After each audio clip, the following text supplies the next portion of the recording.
Stop that row, Paddock. There's a friend of mine, Captain... he's dossing down in there. Get breakfast for 2, and then come and speak to me.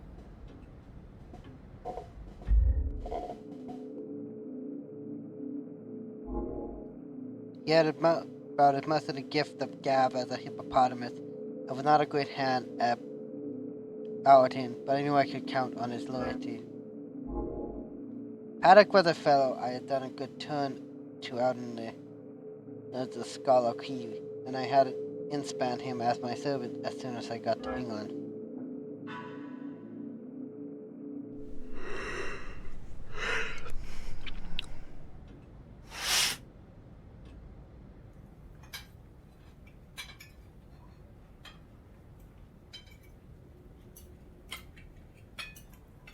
I told Paddock a fine story about how my friend was a great fellow, but his nerve pretty bad from overwork, wanted absolute rest and stillness. Nobody got to know why he was here, or he will be besieged by communications from the Indian office, and the Prime Minister and his cure will be ruined. And I am bound to say Scudder played up pleasantly when he came to breakfast. He fixed Paddock with his eyeglass, just like a bit of Sabbath, asked him about the Bobo, and flung out at me a lot of stuff about imaginary pals. Paddock couldn't learn to call me sir, but he sirred Scudder as if his life depended on it. I left him with the newspaper and a box of cigars, and headed out to Alexander Park Racecourse.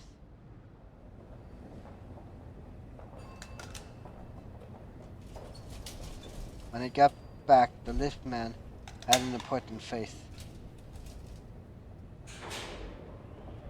Nasty business here this morning, sir. Gent in number 15 been and shot himself. I've just took him to the mortuary. The police are up there now. I headed to number 15 and found a couple of bobbies and an inspector busy making an examination. I had a few idiotic questions and they soon kicked me out. I attended the inquest the next day. He found a case of suicide while of unsound mind. I gave Scudder a full account of the affair, and it interested him greatly.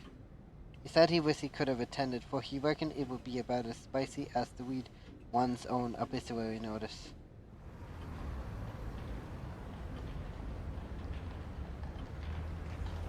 Scudder was very pizza with the first 2 days he stayed with me. He read and smoked a bit and made a heap of jotings in a notebook, and every night we had a game of chess at which he beat me hollow. But on the 3rd day I could see he was beginning to get restless.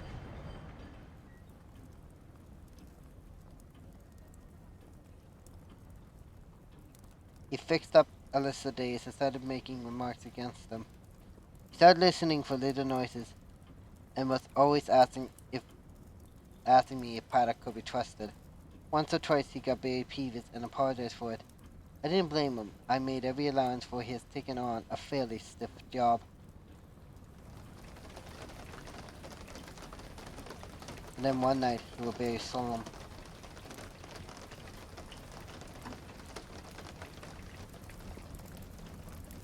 Say, Hannay.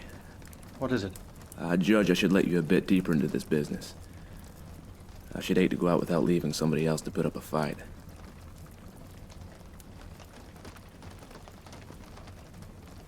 He began to tell me in detail what I had only heard from him vaguely. I did not give him very close attention. The fact is, I was more interested in his own adventures than in his high politics.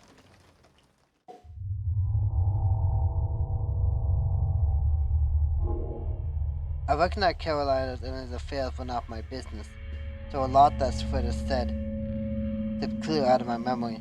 It was very clear that the danger to Carolina would not begin until he got to London, and would come from the very high quarters, where there would be no sort of suspicion. He mentioned the name of a woman, Julia Kreneski, and as having something to do with the danger. C will be the decoy, I gather, to get Carolina out of the care of his guards. He talked about a black stone and a man that lives in his speech, and he described very particularly somebody that he would never reference to without a shudder, an old man who could hood his eyes like a hawk.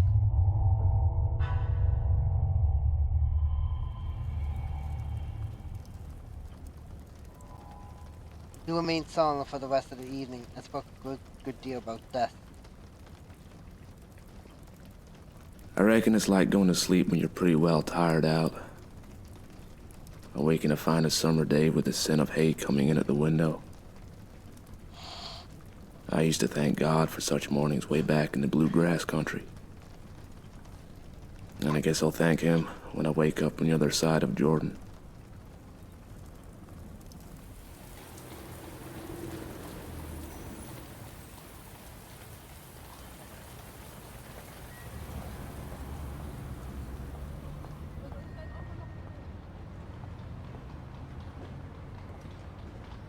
The next day he was very much more cheerful than the rest of the life of Stonewall Jackson much of the time.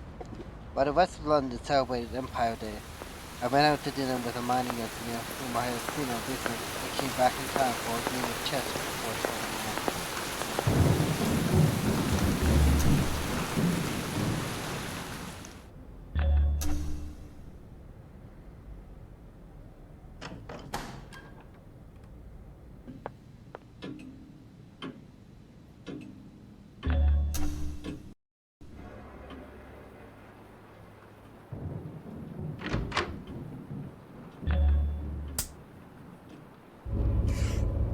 God. Scudder.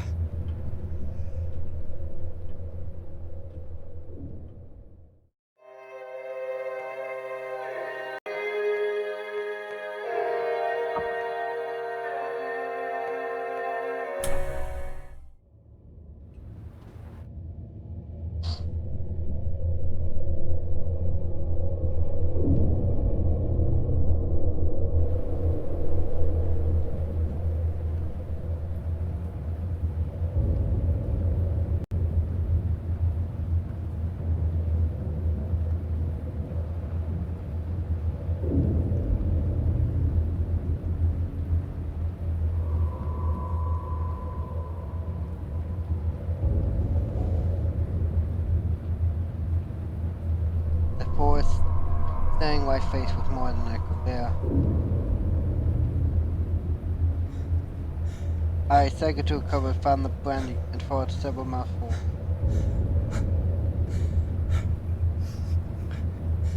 I have seen men die badly before. Indeed, I had killed a few men myself in the Marshall War, but this cold-blooded indoor business was different. I needed to think.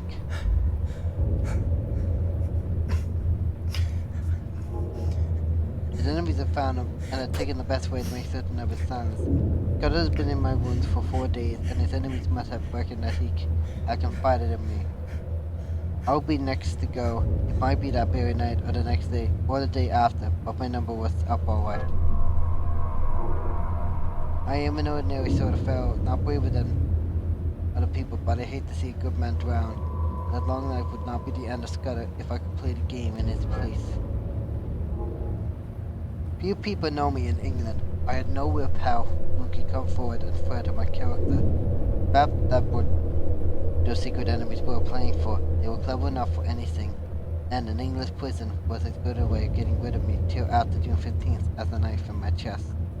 If I told the whole story, and by any miracle was believed, I would be playing their game. Carolina would stay at home, which was what they wanted. Supposing I went out now and called in the police, or went to bed and let Paddock find the body and call them in this morning, what kind of story would I have to tell about Scudder? The odds was 1,000 to 1 that I would be charged with the murder, and the circumstantial evidence was strong enough to hang me.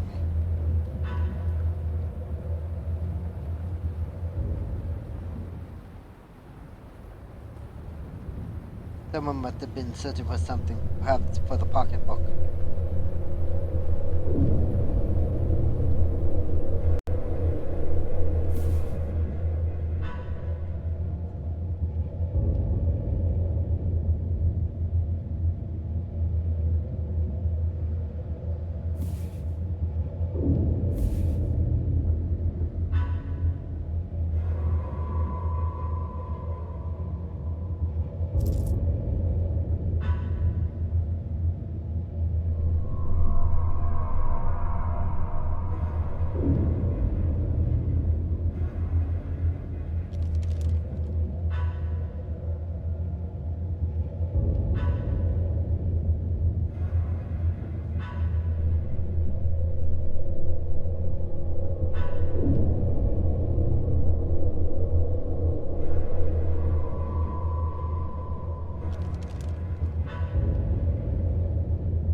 There was no trace of Scudder's black book.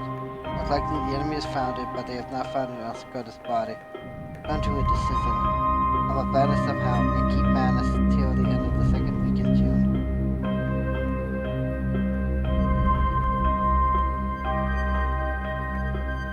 Then I must find a way to get in touch with the government people and tell them what Scudder had told me.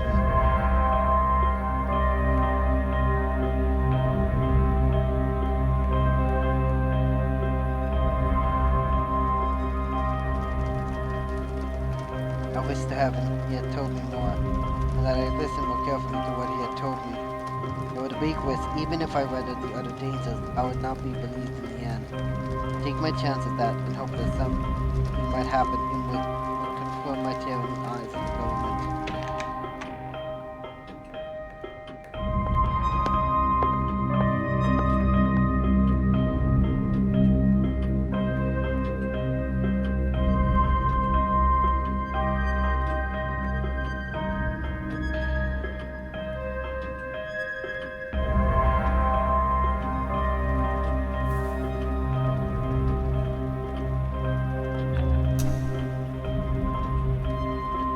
My motion was to get off to tomorrow district, where my bell card would be of some use to me, or I would be like a track rat in the city.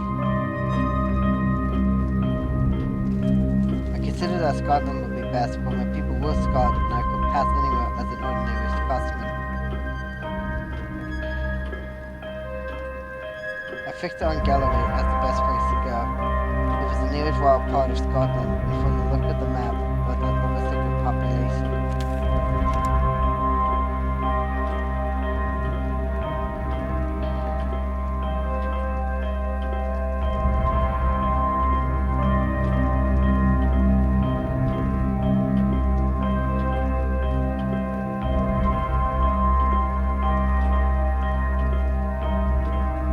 I thought I was making my way to St. Patrick's Church again.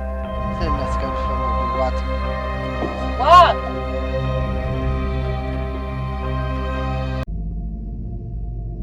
Sorry about that little thing that happened. Dog got loosed and, we just, got him in. Sorry about that, boss, but it's again. I was trying to make my way to St. Patrick's train station. I was pretty certain that Scottish friend would be watching for me outside. This puzzled me for a bit, for I had an inspiration on which I went to bed and slept for 2 troubled hours.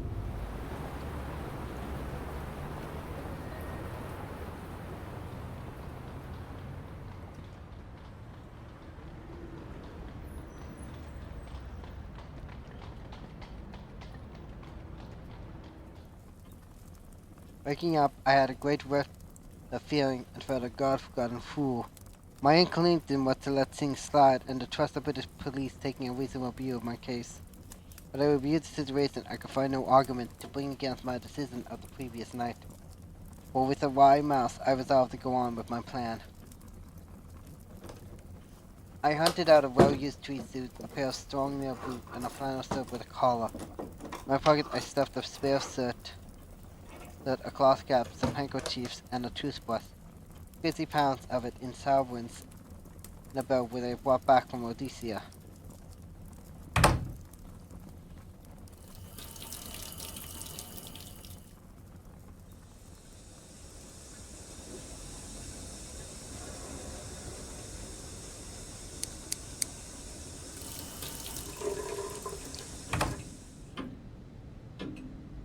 Now came the next step. Paddock gets to arrive punctually at 7:30 and step in with a latchkey. But it was about 27 minutes to 7, as I knew from bitter experience, the milkman turned up with a great clatter of cans and despotted myself outside my door. On him, I staked all my chances.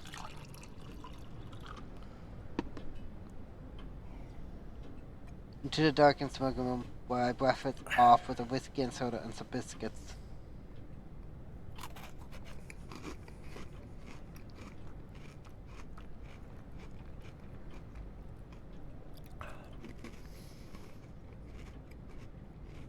By this time, of getting on for 6 o'clock, I put my pipe in my pocket and filled my pouch from the tobacco jar on the table by the fireplace.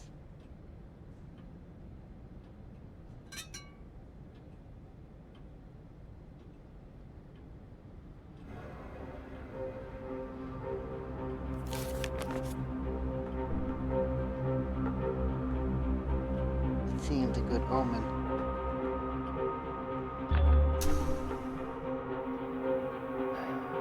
Goodbye, old chap. I'm going to do my best for you. Wish me well, wherever you are. I hung in the hall waiting for the milkman. It was fairly choking to get out of doors.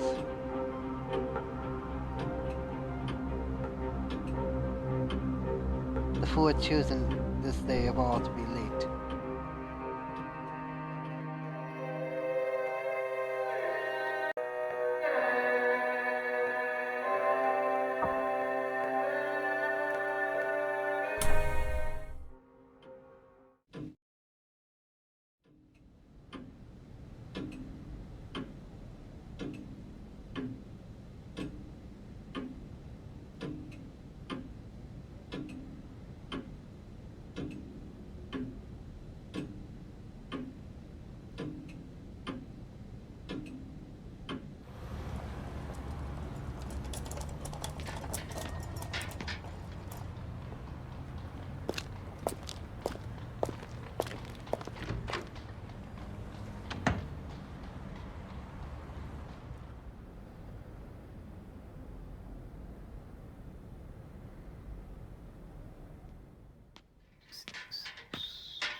God, blimey!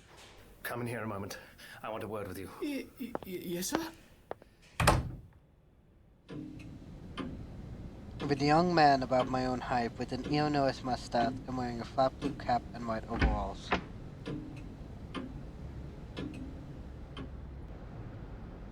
I reckon you're a bit of a sportsman, and I want you to do me a service. Lend me your cap and overall for 10 minutes, and here's a sovereign for you. That opened at the side of the goat and it gleamed broadly. What's the game? A bet. I haven't time to explain, but to win it, I've got to be a milkman for the next 10 minutes, and all you've got to do is to stay here till I come back. You'll be a bit late, but nobody will complain, and you'll have that quid for yourself. Right. I ain't the man to spoil a bit of sport. Here's the rig, governor.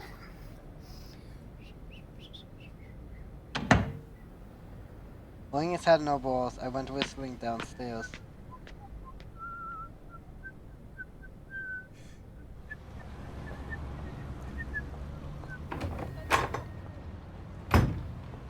First I thought there was nobody in the streets. Got sight of a policeman 100 yards down and a loafer was shuffling past on the other side. Hidden character was thinking, imitating the jaunty swing of the milkman. Someone poked me, maybe raised my eye to the house opposite, and there was a first floor with a face. As the local passer looked up, and I fancied a signal was exchanged. Then I took the first side street.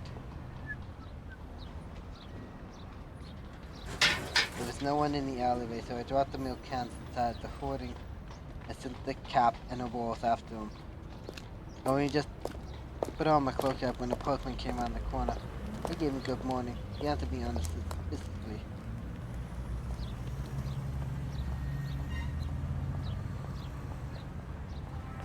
And I took to my heels and ran.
Minutes later, an Iraq guard interviewed me.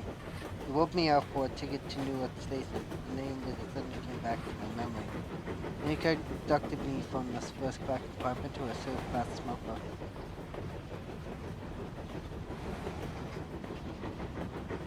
The driver was occupied by a sailor and a stout woman with a child.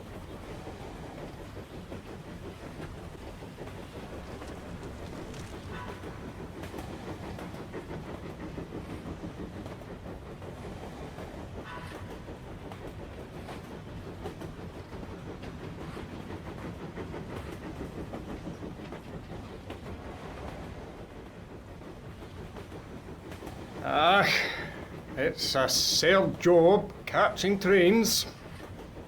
Aye, the impudence of that Geared. He needed a Scotch tongue to put him in his place. He was complaining of this way and no haying a ticket and her no fower till August 12th. And he was objecting to this gentleman spitting.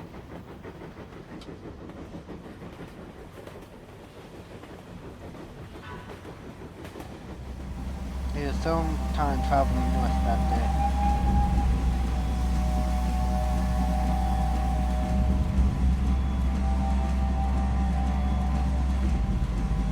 I asked myself why, when I was still a free man, and I stayed on in London to get the good this heavenly country.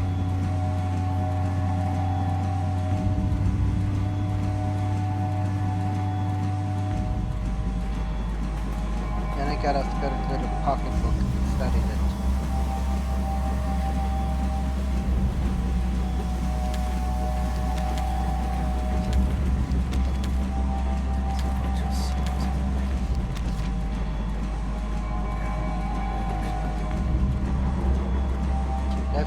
But none of the words answered. I was certain that Scott had never did anything without a reason, and I was pretty certain there was a cipher in all of this. I had a head for things like chess and puzzles, and I used to reckon myself pretty good at finding a cipher. These sets of figures look like they correspond to letters of the alphabet.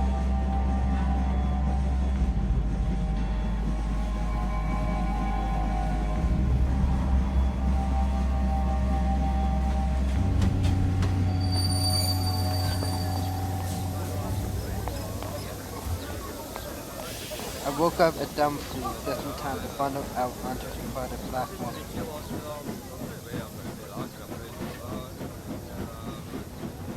There was a young man on the platform who looked like in light, but he never glanced at me.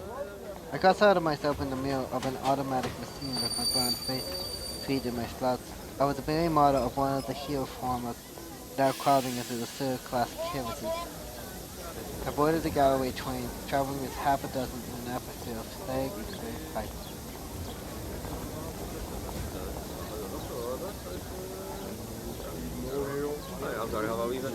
I'm from the weekly market and the mouths were full of prices.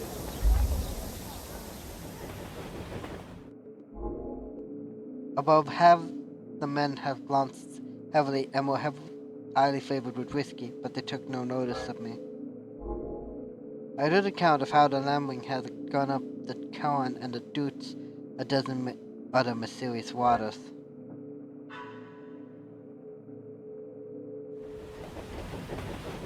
By 5 o'clock, the carriage had emptied, and I was left alone as I had hoped.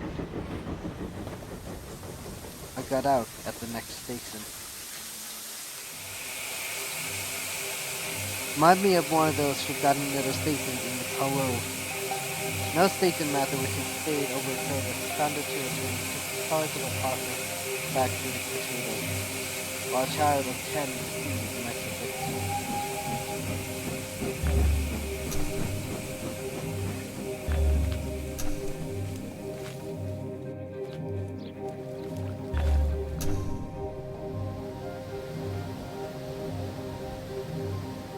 I was getting very hungry when I eventually came to a hood cottage. A brown-faced woman greeted me with the kindly silence of moving places. When the fortnight broadened, she said I was very welcome to the bed in the loft. Very soon she set before me a hearty meal of ham and eggs, corn, and 6 pieces of milk. At the darkening, a man came in from a hill, a lean giant who to oneself covered as much ground as 3 pieces of ordinary mortals. They asked me no questions, for they had the perfect breeding of all the dwellers in the wild, but I could see they set me down as a kind of dealer. I took some trouble to confirm the view.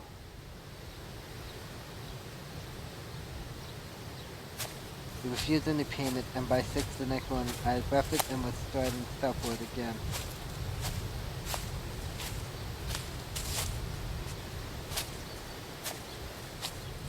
As the slackness of the past month was slipping from my bones, I stepped out like a 4-year-old.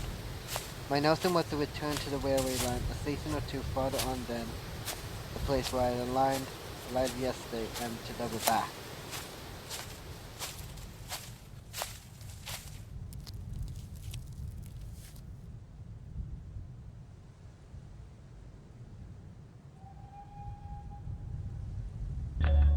I waited till I saw the smoke of an east-going train on the horizon.